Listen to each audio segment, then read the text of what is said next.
Karen's obsession with control didn't stop at accessibility threats or property disputes. She even tried to dictate what I could do with security cameras on my own property. One morning, she announced that the HOA had banned my cameras, insisting that I comply immediately or face consequences. Her arrogance was staggering, but it had a fatal flaw. She had no authority over me, no jurisdiction on my land, and no understanding of the legal protections that governed my rights. Instead of reacting angrily, I treated her decree as what it was: an overreach by someone blinded by entitlement. I documented her communications, threats, and visits meticulously. Each word she typed, each claim she made, became part of a record that would not only protect me but also demonstrate her reckless abuse of perceived authority. Karen had assumed that fear and intimidation could compel compliance, but she had no idea that her actions were being prepared for strategic response. The situation escalated when Karen herself attempted to physically interfere with one of the cameras. It was a mistake.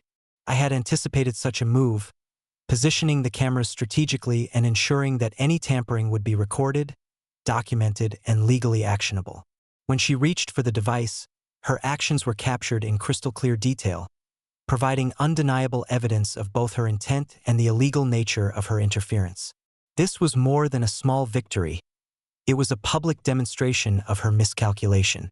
Karen, oblivious to the full consequences, continued to assert her imagined authority.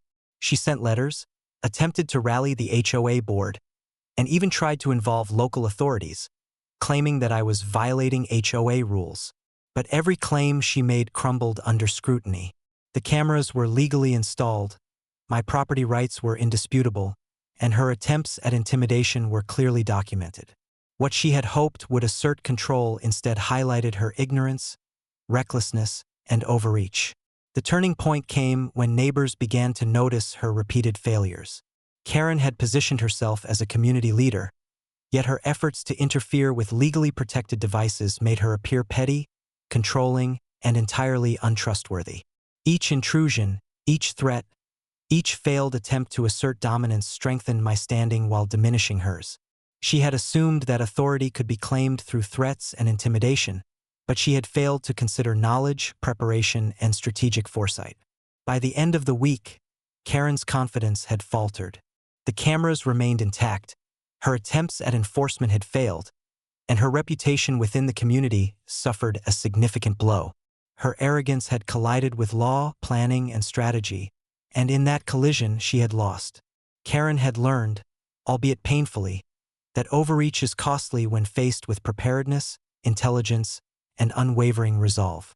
Her attempts to control my property had not only failed but had also cemented her status as someone who repeatedly misjudges the people she seeks to dominate.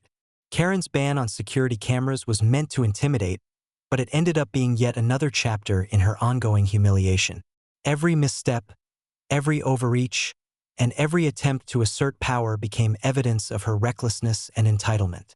The saga continued, with her learning time and time again that crossing someone who understands strategy, law, and preparation is not only dangerous, it is inevitable defeat.